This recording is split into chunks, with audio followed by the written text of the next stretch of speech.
మొదటగా ఈ వీడియోలో మనం భగవద్గీత అధ్యాయము 5 శ్లోకము 28ను పరిశీలిద్దాం. కర్మ సన్యాస యోగమనే ఈ అధ్యాయంలో శ్రీకృష్ణుడు నిజమైన విముక్తి ఎలా ఉంటుందో వివరిస్తున్నాడు. నిజమైన యోగి యొక్క లక్షణాలను ఇక్కడ స్పష్టం చేస్తున్నాడు. మొదటగా ఈ పవిత్ర శ్లోకాన్ని భక్తితో విందాం. యతేంద్రియమనో బుద్ధిర్మునిర్మోక్షపరాయణః విగతేచ్ఛా భయక్రోధో యః సదా ముక్త ఏవ సః. ఈ శ్లోకం అర్థమేమిటంటే, ఎవరైతే తమ ఇంద్రియాలను, మనస్సును మరియు బుద్ధిని పూర్తిగా అదుపులో ఉంచుకుంటారో, మోక్షాన్నే పరమ లక్ష్యంగా పెట్టుకుంటారో మరియు కోరిక, భయం, క్రోధం వంటి భావాలను త్యజిస్తారో అటువంటి ముని ఎల్లప్పుడూ విముక్తుడే.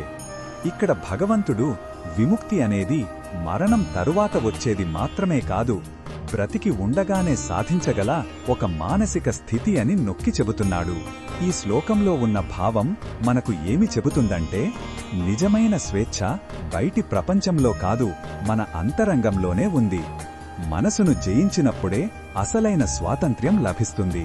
కోరికలు, భయాలు, కోపాలు మనల్ని బంధించే సంకెళ్ళు. వాటిని అధిగమించినప్పుడు కలిగే ప్రశాంతతే నిజమైన ముక్తి యొక్క అనుభూతి. ఈ బోధనను మన దైనందిన జీవితంలో ఎలా ఉపయోగించుకోవచ్చంటే, మనకు ఏదైనా బలమైన కోరిక కలిగినప్పుడు వెంటనే దాని వెంట పరుగెత్తకుండా ఒక్క క్షణం ఆగి దానిని గమనించాలి. పనిలో లేదా కుటుంబంలో భయం కలిగినప్పుడు మనసును వర్తమానంలోకి తీసుకురావాలి.